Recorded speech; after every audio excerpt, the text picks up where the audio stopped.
It's your boy Hustle's Home, and I'm back with another one.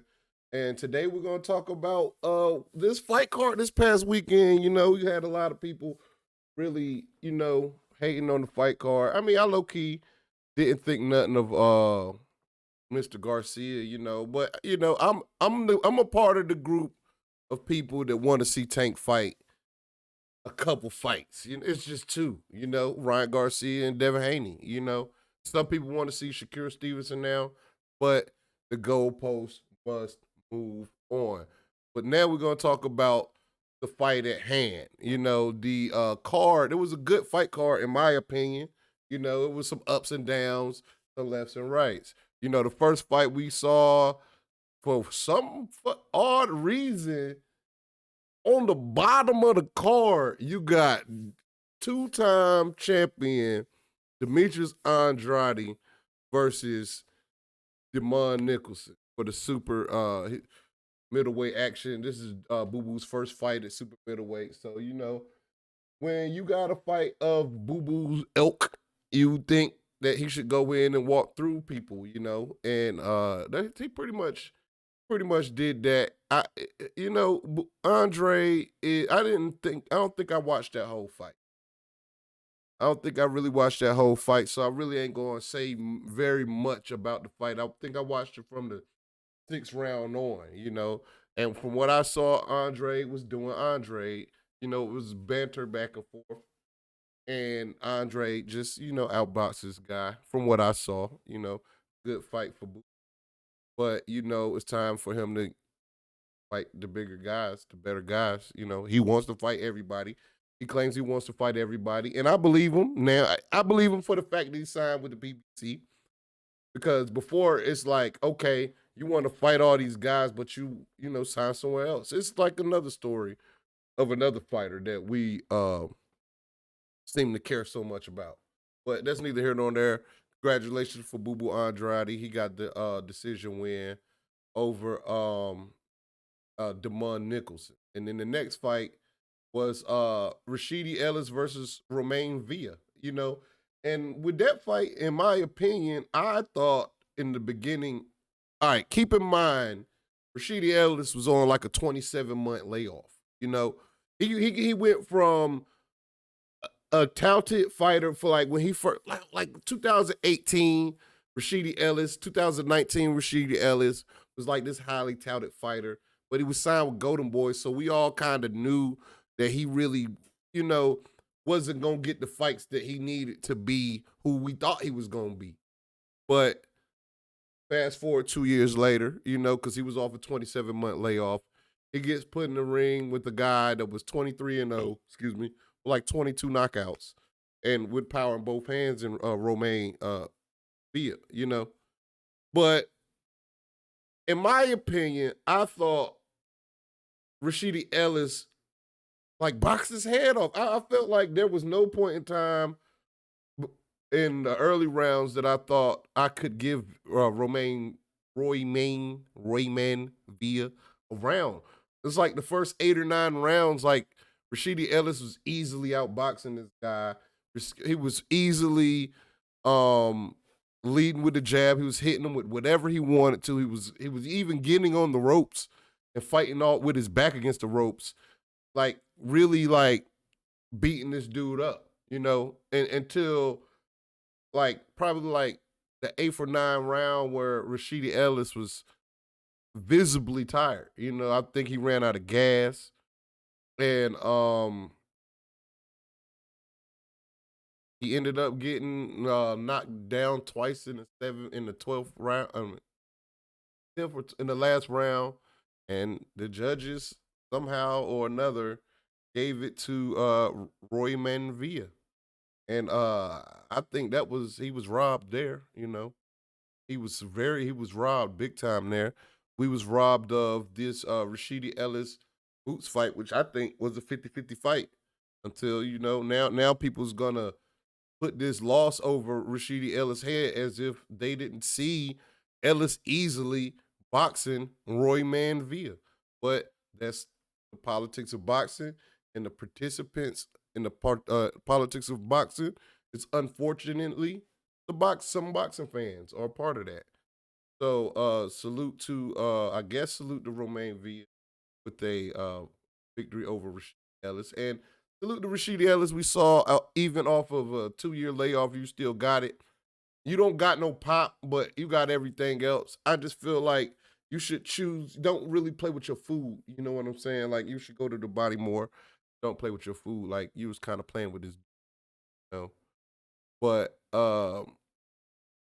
after the Rashidi Ellis fight, there was the Jerron Boots Ennis versus Karen Chuckajad fight. And Boots won all the rounds, in my opinion. There was no situation where Karen Chuckajad was even in the fight as far as like, the execution of the fight, but Boots, he shows some glaring weaknesses, which in my mind takes him a little bit back, a little bit. Like this fight, even though he dominated the fight round by round, Kara Chuckajad just exposed the fact that he can't make adjustments and he cannot cut the ring off and he don't listen to his corner. You know, those are three things that you must have when you fight in a Terrence Crawford and when you fight in the Earl Spence. And the thing about fighting even the Earl Spence, you fight in the system.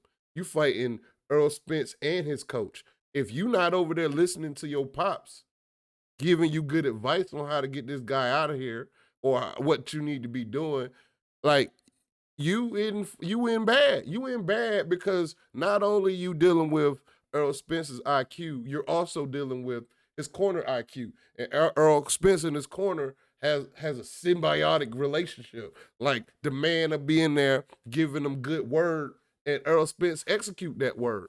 You know, Jerron Boots Ennis is reaching a lot. But he'll get tight. I just feel like he should fight Keith Thurman. I feel like, but Keith Thurman might not fight him. I feel like he should fight Keith Thurman. Keith Thurman will do him some good. If Keith Thurman can come off this alleged fight with Earl Spence, I think he should go back down to 147 and show everybody why Boots Ennis is not ready for the likes of Earl Spence and Terrence Bud Crawford. But shout out, good shit with Boots though. Boots, you gotta listen to your corner. Gotta listen to your corner, big dog, because your dad was giving you some good advice at some points in time.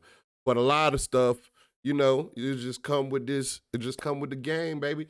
Like you need to fight a champion first. You need to fight a former champion before you go in.